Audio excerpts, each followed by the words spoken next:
오늘 우리에게 주신 하나님 말씀은 역대상 13장 3절에서 4절까지 말씀입니다. 구약성경 역대상 13장 3절에서 4절까지입니다.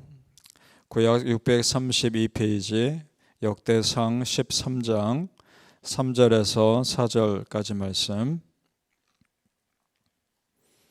우리 함께 읽겠습니다. 시작.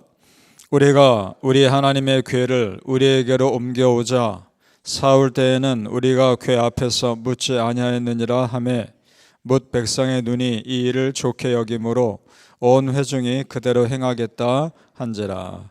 아멘. 오늘 새벽에 예배하신 하나님의 은혜가 우리 성도님들께 함께 하시기를 예수님 이름으로 축복합니다. 아멘. 자, 오늘 말씀은 다윗이 언약궤를 예루살렘으로 옮기려는 내용이 기록되어 있습니다. 자, 다윗이 하나님의 언약궤에 관심을 가지고 그것을 예루살렘으로 옮기려는 모습 자체가 이전의 사울 왕과는 다른 모습입니다. 언약궤 안에는 하나님께서 모세를 통해 직접 주신 십계명이 있죠. 그래서 언약궤는 하나님의 임재를 상징하는 거룩한 물건입니다. 그러니까 다윗이 이런 마음을 갖고 있는 겁니다. 하나님이 이스라엘 백성 한가운데 임하셔서 말씀으로 이끌어 주시기를 바라는 마음으로 그 언약궤를 이스라엘의 중심인 예루살렘으로 옮기려 하고 있는 겁니다. 그런 모습으로 보입니다. 그렇다면 참 그 마음 너무나 귀하죠. 지금 많은 백성들이 언약궤 옮기는 것을 보기 위해 모였습니다. 이것은 이스라엘 백성들에게 축제입니다. 8절로 내려가 보시죠. 8절입니다. 제가 읽습니다. 다윗과 이스라엘 온 무리는 하나님 앞에서 힘을 다하여 뛰놀며 노래하며 수금과 비파와 소고와 재금과 나팔로 연주하니라. 아멘. 그러니까 온 찬양대까지 다 모여서 기뻐하고 있습니다. 아무 문제 없었으면 정말 좋았을 겁니다. 이 모습을 보면 다윗이 얼마나 순수하게 하나님을 사랑하는 사람인지 알 수 있죠. 기뻤던 겁니다. 이제 이스라엘이 어느 정도 정치적으로 안정을 찾고 나뉘어졌던 유다와 다른 지파와 함께 싸웠던 그런 것들 다 덮고 이제 언약궤 중심으로 하나로 마음을 모으는 기회였기 때문에 왕으로서 다윗은 너무나 중요한 행사였던 겁니다. 그런데 문제가 생깁니다. 그 바로 위에 7절을 보시죠. 같이 읽어볼까요? 시작. 하나님의 궤를 새 수레에 싣고 아비나답의 집에서 나오는데 우사와 아히오는 수레를 몰며. 자, 무엇이 잘못된지 여러분 아시죠? 언약궤는 수레로 옮기면 안 되는 물건입니다. 언약궤는 아무리 새 수레를 할지라도 거기에 옮기면 안 됩니다. 소용이 없습니다. 새 것이어도. 언약궤는 제사장들이 직접 준비해서 어깨에 메고 옮겨야 하는 겁니다. 제사장들이 언약궤를 옮기려면 만져야 되겠죠. 그러니까 제사장들만 만질 수 있습니다. 만져서 준비를 다 해주면 레위 지파 중에 고핫 자손들이 있습니다. 그들이 어깨에 메고 옮기는 겁니다. 어떨 때는 제사장들이 직접 옮기기도 했습니다. 그럼 고핫 자손들은 어떻게 옮기느냐? 제사장들이 언약궤를 준비해 놓고 언약궤 좌우에 고리가 있습니다. 그 고리에 막대기를 껴서 맬 수 있게 준비해 주면 그 막대기를 들고 옮기는 겁니다. 옮긴다 해도 절대로 언약궤에 직접 손을 댈 수는 없었습니다. 제사장들만 하는 겁니다. 물론 전에 블레셋 사람들이 전쟁에서 언약궤를 빼앗아 가서 수레에 다시 돌려준 적은 있죠. 그것을 그냥 하나님께서 봐주신 겁니다. 그들은 율법을 모르니까. 그러나 율법을 아는 이스라엘 백성들은 그렇게 하면 안 되는 것이었습니다. 자, 보세요. 언약궤가 무거운 물건이고 쉽게 옮길 수도 없는데 왜 굳이 그렇게 옮기게 하셨을까? 무겁고 번거롭지만 직접 어깨에 메고 옮기게 하신 이유가 뭘까? 자, 여러분.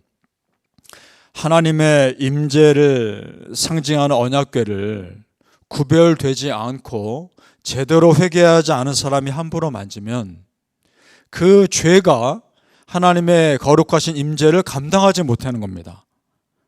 자기의 죄 때문에 언약궤 함부로 만지면 자기 죄 때문에 죽는 겁니다. 그럴 수 있기 때문에 하나님께서 룰을 정하셔서 이러이러한 절차대로 옮기라라고 말씀하신 겁니다. 그래서 구별된 사람들만이 언약궤를 만지고 구별된 사람들만이 옮길 수 있는 겁니다. 자, 그리고 더 중요한 것이 있죠. 이스라엘 백성들은 그것을 보면서 이걸 생각해야 되는 겁니다. 세상의 편리함 속에서 잊혀지고 있던 자신의 거룩함에 대해서 차분하게 생각하는 기회가 됐던 겁니다. 언약궤를 그렇게 옮기는 걸 보면서 말입니다. 그러니 그 언약궤를 물건 옮기는 술에 실어서 아무나 쉽게 옮기는 것은 언약궤의 의미를 가볍게 여기는 거죠. 아니나 다를까 문제가 생깁니다. 9절에서 10절을 읽어보죠. 9절에서 10절입니다. 시작. 기돈의 다장마당에 이르러서는 소들이 뛰므로 웃사가 손을 펴서 궤를 붙들었더니 웃사가 손을 펴서 궤를 붙들므로 말미암아 여호와께서 진노하사 치심에 그가 거기 하나님 앞에서 죽으니라. 아멘. 지금 언약궤를 옮길 때 안 되는 것들을 다 하고 있습니다. 수레를 옮기고 있죠. 사람이 만지고 있죠. 이 모습은 지금 하나님이 겁주시려는 것이 아닙니다. 우선 하나님이 언약궤 옮기는 방법을 어겼고 손으로 만졌기 때문에 이 웃사라는 사람의 죄가 하나님의 거룩하심 앞에 감당 못하고 죽은 겁니다. 스스로의 죄 때문에 죽은 겁니다. 성도님들, 이걸 통해 우리가 생각해 볼 것들이 있습니다. 무엇이냐? 우리가 믿음을 지키기 위해서 번거롭지만 감당해야 하는 것들이 있습니다. 예를 들어 주일마다 교회에 직접 나와 예배드리는 것도 마찬가지죠.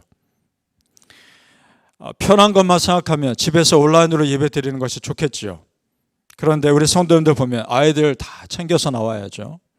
그 막히는 트래픽을 뚫고 교회 나와야죠. 여러 가지 다 준비해서 교회 나와 섬깁니다. 자, 이런 것들 온라인 예배와는 전혀 다른 현장 가운데 임하시는 성령님의 임재하심이 있기 때문입니다.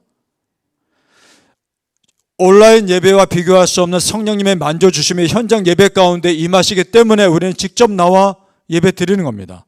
믿습니까? 그러니까 성도님들, 몸이 아프거나 도저히 상황이 안 돼서 어쩔 수 없는 분들은 정말 그건 어쩔 수 없는 상황이겠지만, 그렇지 않은 경우에는 내가 재물되는 심정으로 직접 예배당에 나와 예배드리며 나를 드리는 겁니다.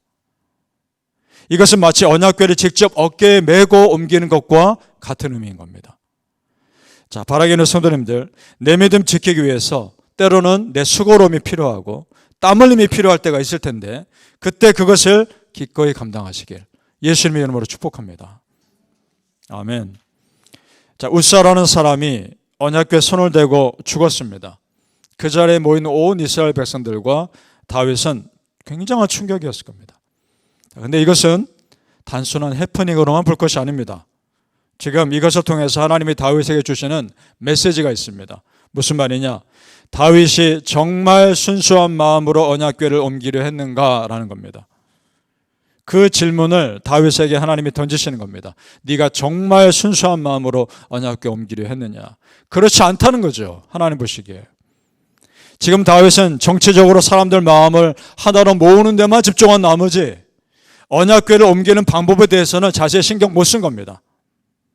결국 하나님보다 사람에게 더 마음을 쏟고 있었던 거죠. 그것을 지금 말하고 계시는 겁니다.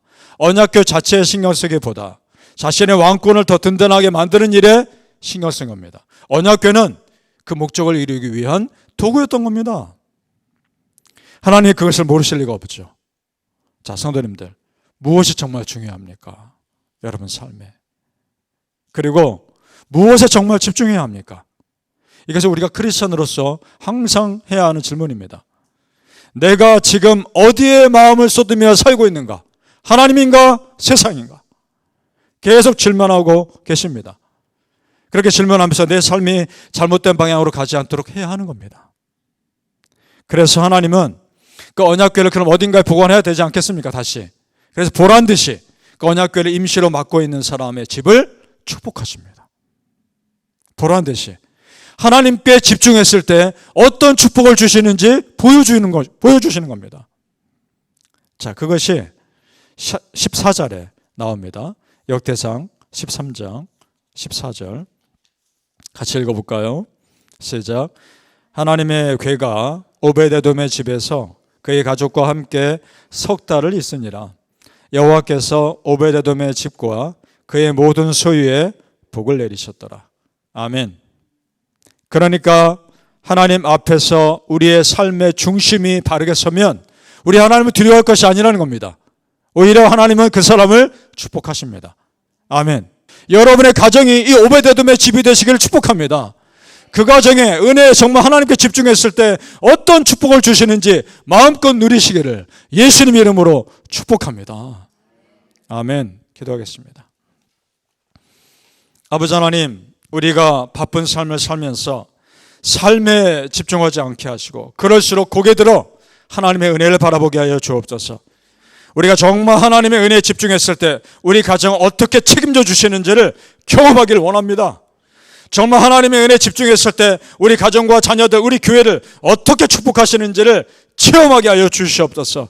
아버지요, 정말 기대하고 소망합니다. 우리 가정들이 오베데돔의 집이 되게 하여 주시옵소서. 앞집게 간절히 집중하며 은혜를 바라봤을 때 그 은혜에 부어주시는 것을 경험하게 하여 주시옵소서. 감사하며 예수님의 이름으로 기도합니다. 아멘.